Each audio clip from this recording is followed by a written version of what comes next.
This is called Jaspin and Trixibell. It was a moment in time. It was a photograph of my child looking at a book, and there was a flash, and the flash was butterfly wings.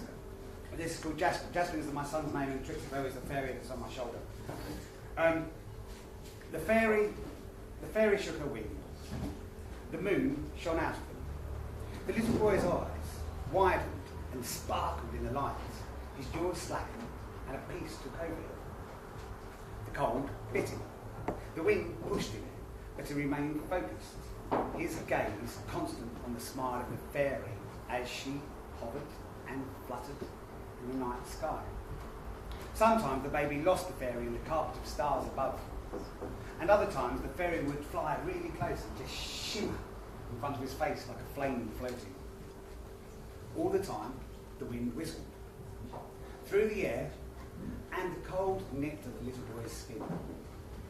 But nothing changed in the boy's face. His eyes followed the fairy as she flew around. He felt the warmth of friendship like a blanket around him. Once, the fairy landed on a leaf on a tree and opened her wings. The delicate strands that wove around, across and through her wings looked like someone had drawn a picture in the mist, which changed every time he blinked. The boy's brain quickly computed the information in front of him, and not realising what he saw couldn't be true, knew it to be true. There was no battle in his mind whether fairies existed or not. No one had told him they didn't. So he just accepted. Jaspin just stared at the tiny flying person and felt good. Trixibell had never seen a human before. None had ever come down past the cranky rock. Trixibell had heard of them. The big uns, her friends. Her friends had told her they grew so big their wings fell off. The old fairies said you had to be careful of big uns. They said that they tried to catch you and put you in jars or make you give them wishes or stomp on you. So Trixibell was careful not to go too close or stand still for too long or land on the ground.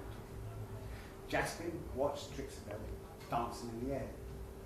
In his head he heard his mother's voice saying, "Gentle, Jaspin, be gentle." So very slowly, he put out his hand, palm up, and said, "Echo," in his quiet voice. Trixibell stopped in mid-flight. The big one slowed forward.